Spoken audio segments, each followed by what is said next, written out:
mo rántí dáadáa ní àsìkò tí mo sọ wípé mi ò gbà tiwọn tí mo ní ìdojúkọ mo ní mi ò gbà tiwọn mi ò ọ̀nà táwọn rìn èmi ò rìn mo kọ̀ láti rìn wọ́n dẹ̀ dẹ́yẹ sí mi ó jẹ́ ìjìyà púpọ̀ ń gbà àwọn tó yẹ kó ràn mí lọ́wọ́ wọn ràn mí lọ́wọ́ àwọn tó yẹ kó ṣàánú mi wọn ò ṣàánú mi mo wá jìyà bí aláìlẹ́nìkan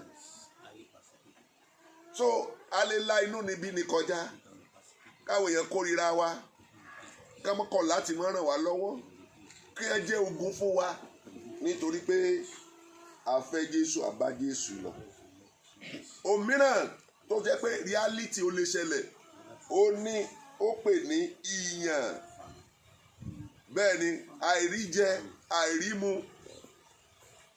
kéèyàn máa sọ kọ́ máa dojúkọ àìní láìní gidi mo ti sọ fún wa rí láìmọye ìgbà ipe nínú bíbá Jésù lọ mi pé mo dìfẹ́ Jésù mú ìyà jẹ mí débi wípé tẹ́ bá bù mí ní 20 naira mo lè dúpẹ́ ọdún kan ọjọ́ mẹ́ta àìróúnjẹ jẹ mo ti ṣe ìṣòru gààrí rí ọjọ́ kẹta tí mi ò rí nǹkan kan jẹ ó bá di bíi 9:30 nínú yàrá tí mo wà lẹ́nìkan kan lẹ̀kùn ojú ilé nígbà tí wọ́n yọjú sí i ló di ọ̀rẹ́ mi láàjọ pàdé nínú àdúrà ó ní gààrí yìí ni àmì kò sọ pé gààrí ó ní tó wàá gbé fún ọ ni bó ṣe gbé fún mi báyìí tán lọ ni mo fẹ́ gbé ojú wò ó mi tí ì láyọ̀ kíkún torí mi ò mọ̀ bóyá ráìsì ni mo rí pé nǹkan funfun ni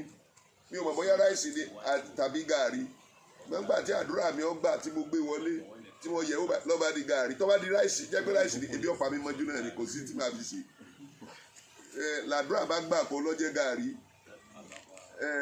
mo sì ní omi lé mo tún ní abọ́ tí mo lè bu gààrí sí mo bá bu gààrí mo bá bu sómi nígbà tí gààrí jẹ́ gààrí alágídí kì í ṣe tí gerú àwọn gààrí tẹ́ ń sá lóró ní ìsìn tó jẹ́ gààrí alágídí tí ò tètè rọ̀ mo ya wọ́n gààrí sẹ́nu ní mo fomi ìsìn lórí wa ń lọ tòrò kílẹ̀ tó mọ̀ mo lè parí gààrí ọ̀rẹ́ sanya kan èyàn lè la ìyàn kọjá but that is not the end of the story it is never the end of the story so kì í ṣe òpin fún wa o èyàn lè má raṣọ wọ̀ ó ní ìhòòhò ìhòòhò is a reality eléyìí wà ní ìhòòhò ẹ gbọ́ ìhòòhò tí gbọ́dọ̀ ìhòòhò yẹn ó póríṣiríṣi ìhòòhò àìráṣọwọ̀ ìhòòhò kéèyàn máa ní olùrànlọ́wọ́ kankan kó wo wájú kó wọ ẹ̀yìn kó wọ̀ tó kó wọ́ sí kó má rẹ̀ nìkan ara ìhòòhò ni ó ní ewu is a reality ewu is a reality kí là ń pè ní ewu irú ẹ̀ ní èyí tá a là kọjá yìí ẹni tí coronavirus mú ọ wà lábẹ́ ewu ẹni tí ó sì mú náà òun náà wà lábẹ́ ewu ní a fi ní ká máa tẹ̀lé àwọn ìlànà yẹn nítorí bá wà ní abẹ́ ewu ni ní a fi ní ká má jọ́sìn ilé ìjọsìn ká má kóra wa jọ ní a fi sọ wípé ìpéjọpọ̀ tó bá ti ju èèyàn 10 lọ ká má ṣe nítorí ewu ni ewu wà lórí gbogbo àgbáyé lọ́wọ́lọ́wọ́ báyìí ara ní tó lè ṣẹlẹ̀ nìyẹn ara tó lè ṣẹlẹ̀ nìyẹn ṣùgbọ́n gbogbo nǹkan wọ̀nyí kí wá ní ọ̀nà àbáyọ tí ò fi ní borí ìfẹ́ tá a nífẹ̀ẹ́ Jésù ẹ gbọ́ ọ̀nà ẹ̀jẹ̀ kọ́kọ́ sáré sẹ́lẹ̀ báwo ló ṣe lè borí rẹ̀ ọ̀nà méjì ni báwo ní àwọn ìpèníjà yìí ṣe lè borí ìfẹ́ tá a fẹ́ Jésù ọ̀nà méjì ọ̀nà àkọ́kọ́ ni pé kó mú ìfẹ́ wa dínkù it's a possibility ó lè mú ìfẹ́ wa dínkù ó sì ṣẹlẹ̀ sí Pétérù ló fi jẹ́ pé nígbà tí Olúwa rà padà ìbéèrè tó bí nìyẹn, sọ fẹ́ràn mi Pétérù, sọ fẹ́ràn mi, sọ fẹ́ràn mi, torí lẹ́jọ́ ní ọ̀ràn gbangba pé ìfẹ́ rẹ sí mi ó dínkù, ó bẹ̀rẹ̀ pẹ̀lú dínkù ńgbà ọ̀ya ni ò sí bẹ̀ mọ́, torí pé ó sọ fáwọn yòókù ẹ̀jẹ̀ á lọ máa pẹja. So ó lè ṣẹlẹ̀ pé ìfẹ́ lè dínkù, ìfẹ́ lè dínkù nítorí ìlàkọjá yìí. Ìfẹ́ Kristi, ìfẹ́ Jésù láti sìn, ìfẹ́ Jésù láti képe, ìfẹ́ Jésù láti ka ọ̀rọ̀ rẹ̀, ìfẹ́ Jésù láti ṣe ìfẹ́ rẹ̀, láti gbégbé ayé ìwà mímọ́, ìgbé ayé ìwà bí Ọlọ́run, ó ṣeéṣe kó dínkù nírú àkókò báyìí, kò sì yẹ kó dínkù. Òmíràn ni wípé ó ṣeéṣe kó má sí bẹ́ẹ̀ mọ́. Mo gbàdúrà lórúkọ Jésù, níta ńlá kọjá yìí kò ní sọ wá di apàdà sẹ́yìn. Ó ṣeéṣe kó má sí bẹ́ẹ̀ mọ́, bó ṣe lè borí ẹ̀ nìyẹn o, tí ò tiẹ̀ ní sí òótọ́ nípa tí ò ní sí bẹ́ẹ̀ mọ́, téyọ̀ àmọ́ wò pé lágbájá náà kọ́ yìí ni, irú ẹ̀ ò ní ṣẹlẹ̀ sí wa lórúkọ Jésù, bẹ́ẹ̀ ni yóò rí. Ògo ni fún orúkọ Olúwa, ògo ni fún orúkọ Olúwa, amen. Níbi tí a kà fún wa ní ìwé Pásárìsì kankan ní inú ìwé Róòmù orí 8, ìtí òfin ní jẹ́ ó borí ìpèníjà, òfin ní borí ìgbàgbọ́ wa, ìfẹ́ wa tá a ní fún Jésù, ó wà ń bẹ gidigidi. Bá dẹ̀ ra sọ àwọn ẹsẹ̀ díẹ̀. Nǹkan àkọ́kọ́ ó ní ẹ bá mi ka orí 8 yẹn náà ní Róòmù orí 8 ẹsẹ̀ 14 àti ẹsẹ̀ 15. Ó ní ẹ̀mí Ọlọ́run. Nítorí àwọn tí ń ṣe amọ̀nà fún láti ọ̀dọ̀ ẹ̀mí Ọlọ́run wá, àwọn ní í ṣe ọmọ Ọlọ́run. Nítorí ẹ̀yin kò tún gba ẹ̀mí ẹ̀rù láti máa bẹ̀rù mọ́, ṣùgbọ́n ẹ̀yin ti gba ẹ̀mí ìsọdọmọ nípa èyí tí àwa fi ń ké pé Ábà. Sọ́pà ṣe lè borí ìpèníjà nìyẹn o, tí ò fi ní gbá wa kú nínú ìfẹ́ Jésù, tí ò ní mú ìfẹ́ yẹn dínkù, tí ò sì ní gbá ìfẹ́ yẹn kúrò lọ́kàn wa pátápátá. Ó ní nípa ẹ̀mí Ọlọ́run. Ká jẹ́ kí ẹ̀mí Ọlọ́run máa darí wa, kọ́mọ́ sí pẹ́rù ní darí wa. Ẹ̀mí Ọlọ́run ó ṣe pàtàkì. Àwọn tá à ń tipasẹ̀ ẹ̀mí Ọlọ́run darí, àwọn náà lọ́mọ rẹ̀. Nínú ohunkóhun tá a lè máa là kọjá, ká jẹ́ kí ẹ̀mí Ọlọ́run ó darí wa, kó gbàkóso wa. Kì í ṣe ẹ̀rù lọ́wọ́ ètí ìṣẹ̀lẹ̀ yìí, ẹ̀rù ní darí ẹlòmíì ò kì í ṣẹ̀mí Ọlọ́run. Ọlọ́run ò ní jẹ́ kọ́rọ̀ ọwọ́ dàbí ẹni tí ń sáfá kéèké lọ́wọ́ lọ bọ́ sọ́wọ́ ejòlá. Akéèké ní sá fún ọ wá lọ kó sóyí ọwọ́ ejòlá àbí ṣègbé àbí paramọ́lẹ̀.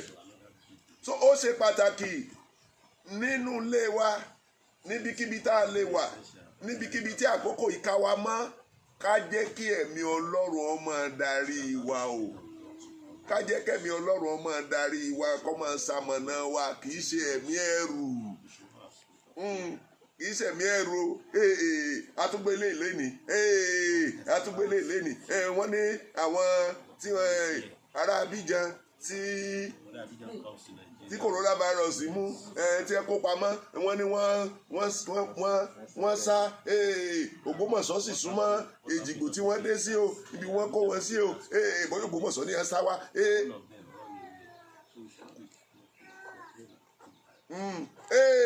Wọ́n tó lọ́wọ́ àdúrà atẹ́gùn, bẹ́ẹ̀ bá ti fẹ́ atẹ́gùn mú báyìí, coronavirus ni ó mú. Ká má jẹ́ kí ẹ̀rù ó ṣàkóso wa o. Ẹ̀mí Ọlọ́run ní kí a jẹ́ kí ó ṣàkóso wa. Ẹ̀mí Ọlọ́run ní kí a jẹ́ kí ó ṣàkóso wa. So bí èèyàn bá wá tí ó ní àwọn tá à ń tipasẹ̀ ẹ̀mí Ọlọ́run darí, àwọn náà ní tiẹ̀.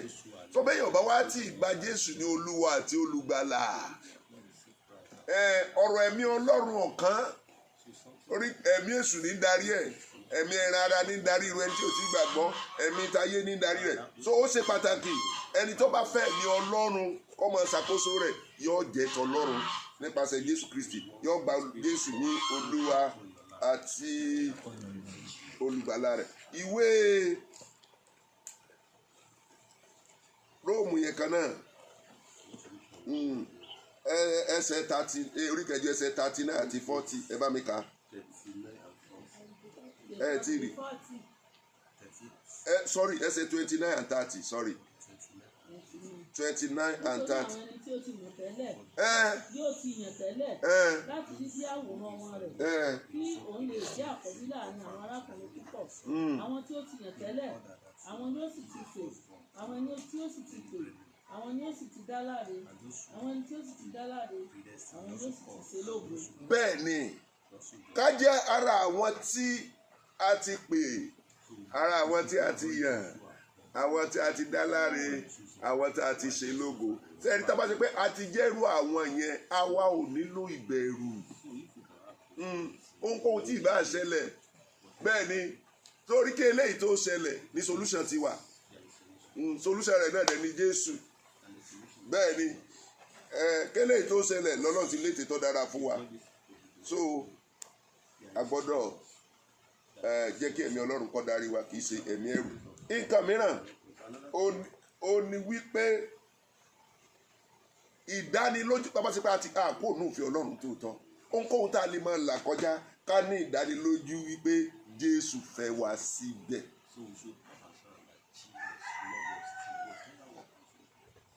Ẹsẹ̀ 37 ẹ bá mi kà á. Jésù fẹ́ wá síbẹ̀ sẹ́ rural forest wà ló ń pààyàn, ó fẹ́ wá síbẹ̀. Ohunkóhun tá a lè máa là kọjá, ìyà ń jẹ wá ní, ìpọ́njú wà ní, ìdààmú wà ní, inú níbí ni là ń là kọjá ní, àgbàdúrà àárẹ̀ sí, a ní Jésù fẹ́ wá síbẹ̀. Yes. ṣùgbọ́n nínú gbogbo nǹkan wọ̀nyí, nínú gbogbo ìlàkọjá wa, tí ó ṣẹ́gun lọ nípa ẹni tí ó fẹ́ wa. ẹ dúró, kí ni ìṣẹ́gun wa ń bẹ̀ ọ́? Kí ni orísun ìṣẹ́gun wa? Nǹkan kí ló àfi já ṣẹ́gun lọ? So ìlàkọjá kò yẹ kó borí ìfẹ́ tá a fẹ́ Jésù kó gbà wá kó lọ́dọ̀ rẹ̀, torí pé nínú ìlàkọjá Jésù sì fẹ́ wá. So ìdánimọ̀ wípé Jésù fẹ́ mi, ohun ewu tí bá máa là kọjá, ó jẹ́ orísun ìṣẹ́gun fún wa, ó jẹ́ orísun ìṣẹ́gun fún wa. So ohunkóhun tá a lè máa là kọjá o, ká mọ̀ wípé Jésù fẹ́ wá síbẹ̀. Hallelujah o, hallelujah o, amen, amen. Torí pé ó fẹ́ wá síbẹ̀, ẹ máa gbé eléyìí ní tí òfin ní jẹ́ kí ìpèníjà ó borí ìfẹ́ kó gbà wá kúrò nínú ìfẹ́ tá a fẹ́ Jésù kó gbà kúrò lọ́dọ̀ rẹ̀. Nǹkan mìíràn ó ní nítorí pé wá fẹ́ wa, ìrètí wà fún wa. Ẹ sọ fẹ́ ni tó wà lẹ́gbẹ̀ẹ́ yín pé ìrètí wà fún ọṣẹ. There is hope for you no matter what you may be passing through. There is hope. Ní ẹ bá mi ka ẹsẹ̀ 17 and 18. 18 Rome 8 17 and 18. Bí àwa bá sì jẹ́ ọmọ, ǹjẹ́ ajogún ni àwa, ajogún Ọlọ́run àti àjùmọ̀jogún pẹ̀lú Kristi, bí kò ṣe pé àwa bá jìyà kí a sì lè ṣe wá lógo pẹ̀lú rẹ̀.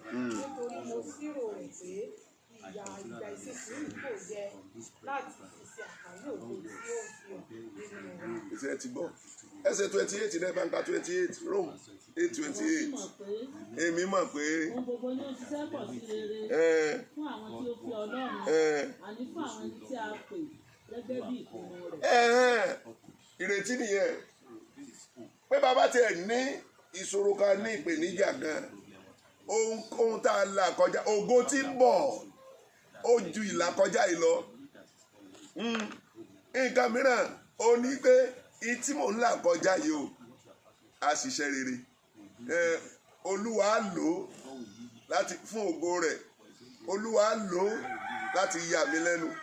Olúwa á lò ó láti pa mí lẹ́rìn ayọ̀.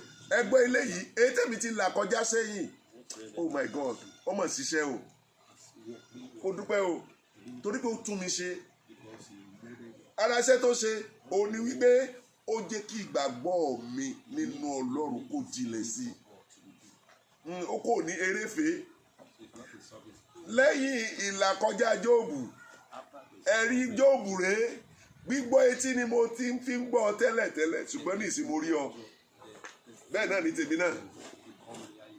Mo fi etí gbọ́ Jésù ni Jésù ṣe báyìí ṣe báyìí ṣe báyìí, ṣùgbọ́n nígbà tí ìṣòro dé, tí Jésù wá lo ìṣòro fún ògo rẹ̀ tó gbà mí nínú rẹ̀ tó yà mí lẹ́nu, èmi náà lè sọ wípé ẹgbọ́n mo wá rí ọ lẹ́nu iṣẹ́, ó kò ní pé mò ń gbọ́ ẹ. Etí à ń là kọjá gẹ́gẹ́ bí ẹnì kọ̀ọ̀kan, etí à ń là kọjá gẹ́gẹ́ bí orílẹ̀-èdè àti ní àgbáyé, bá a bá ti gba Jésù ní Olúwa àti Olùgbàlà ní tòótọ́, yóò jẹ́ fún ògo Ọlọ́run ni. Yóò jẹ́ fún ògo Ọlọ́run ni. Yóò jẹ́ fún ògo Ọlọ́run ni. Ní tí ń bọ̀ lẹ́yìn coronavirus yìí, ògo ńlá ni o. Fún ìwọ àtèmi, fún orílẹ̀-èdè yìí, fún gbogbo àgbáyé, ìròyìn ayọ̀ ń bọ̀. Ìròyìn ayọ̀ ń bọ̀. Òótọ́ ni ó ti pa ọrọ̀ ajé gbogbo orílẹ̀-èdè lára. Òótọ́ ni. Bẹ́ẹ̀ ni ó ti pa gbogbo ọrọ̀ ajé orílẹ̀-èdè lára. Ìwọ náà tí wọ́n ní ojú òkúta lé tó ráyè lọ ṣọ́ọ̀bù tó ráyè lọ sí kínní, àwọn tí ó sì gbọ́ òsì ráyè lọ ṣọ́ọ̀bù, àwọn tó yẹ wọ́n gbé iṣẹ́ wá ńgbà wọn ọ̀bá ló bẹ́ẹ̀ ni bá àwọn lọ́jà gan ọ̀tà gbogbo ìkọ́nọ́mì wa ló ti pa lára, ṣùgbọ́n ẹ gbọ́ ìyẹn yìí ṣe òpin o. Ẹ gbọ́ Ọlọ́run yóò fi ògo rẹ̀ hàn. Nínú ọdún yìí tá a wà yẹ gbọ́ èwo la wá kàn níbẹ̀rẹ̀ ọdún yìí, coronavirus lámọ̀ kan, gbọ́ bí Olúwa ti ń bẹ tí ẹ̀mí rẹ̀ wà, kí ọdún yìí tó parí wà á ní ẹ̀rí ayọ̀ tí ó mú ọ gbàgbé coronavirus àti ipa rẹ̀. Orílẹ̀-èdè yìí ò ní ẹ̀rí ayọ̀ tí ó mú orílẹ̀-èdè yìí gbàgbé coronavirus àti ipa rẹ̀. Bí ara tí àsìkò coronavirus yìí tí mo rò pé ipa tó ní, ó jáwé èèyàn rántí Ọlọ́run. Tó ń tẹ̀wé jáde ti rántí Ọlọ́run lórí orílẹ̀-èdè tí ìgbàdúrà tẹ́lẹ̀. Àwọn náà ké pe Ọlọ́run, Olúwa ọwọ́ ṣàánú, òwe medical science fẹ́ẹ̀lì nígbà tí ò tiẹ̀ lóògùn. Àfi ká ké pe ọwọ́ tó wàá gba Olúwa ṣàánú ṣàánú ṣàánú.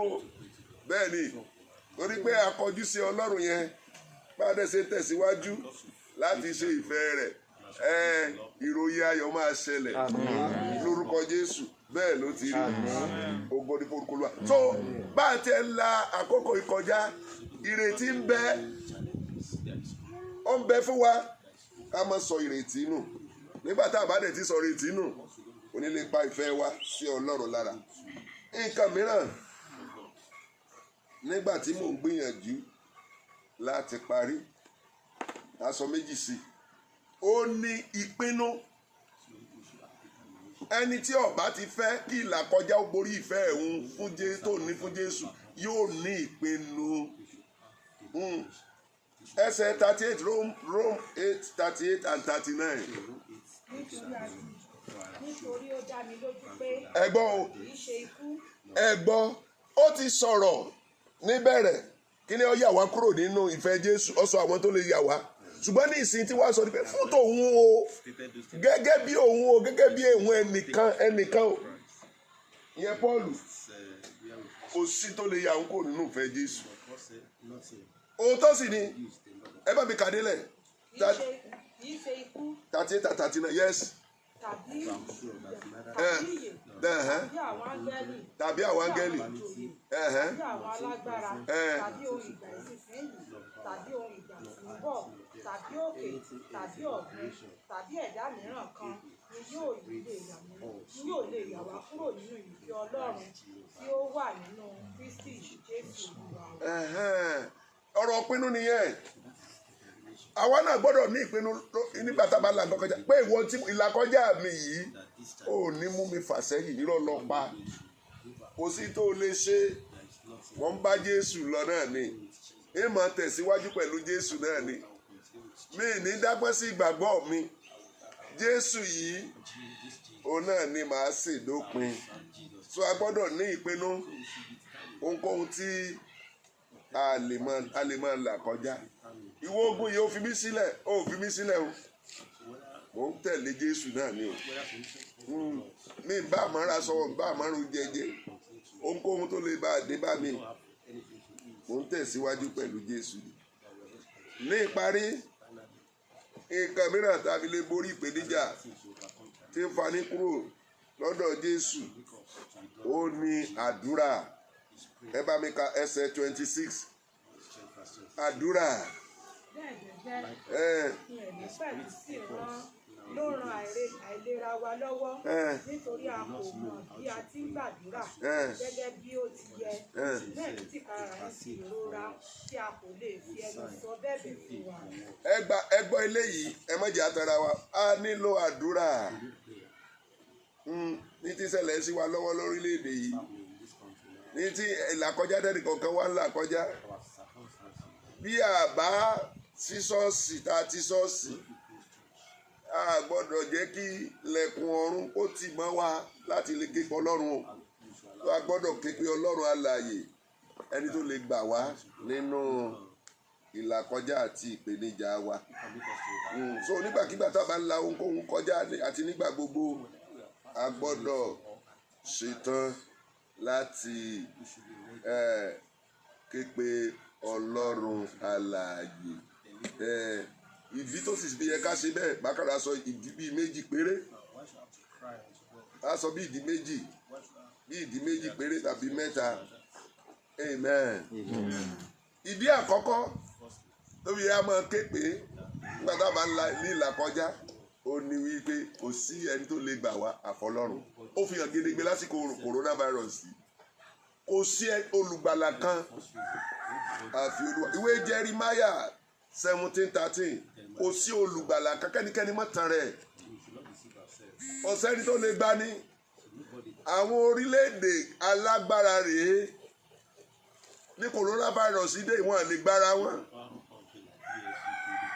kò sẹ́nìkan olùgbàlà àwọn tí a lè lọ sábà bẹ́ẹ̀ náà wà lọ́wọ́ coronavirus gan máwọn náà kò sí olùgbàlà kan níbìkan o ìwé Jeremiah 17:13 Olúwa ni ìrètí Ísírẹ́lì. Olúwa ni ìrètí Ísírẹ́lì. Gbogbo àwọn tí ó kọ̀ sílẹ̀ dànù. Àwọn tí ó yẹ kúrò lọ́dọ̀ mi ni a ó kọ orúkọ wọn sínú eruku sí orílẹ̀ nítorí wọ́n ti kọ Olúwa sílẹ̀.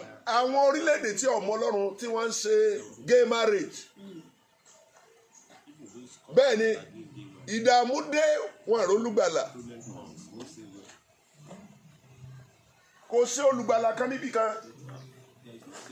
àwọn tí a ní ká má gbàdúrà ká má ké pe Ọlọ́run kò sí tí ń jẹ́ Ọlọ́run ìṣòro dé bá wọn ìṣòro coronavirus ó dé bá wọn rántí Ọlọ́run kò sí olùgbàlà kan níbì kan àfi Ọlọ́run alààyè yìí ìdí nìyẹn o ní òbí yẹ ká kó lọ́dọ̀ rẹ̀ ló bí yẹ ká ké pé nígbà tí a bá wà nínú ìṣòro.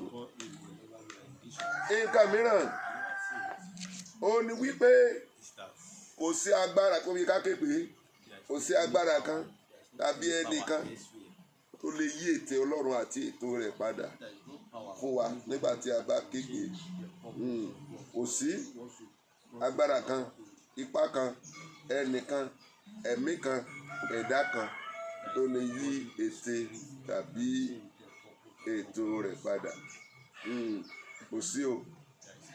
Ìwé Ẹ̀sáyà 46:9-10 Ẹ̀sáyà 46:9-10.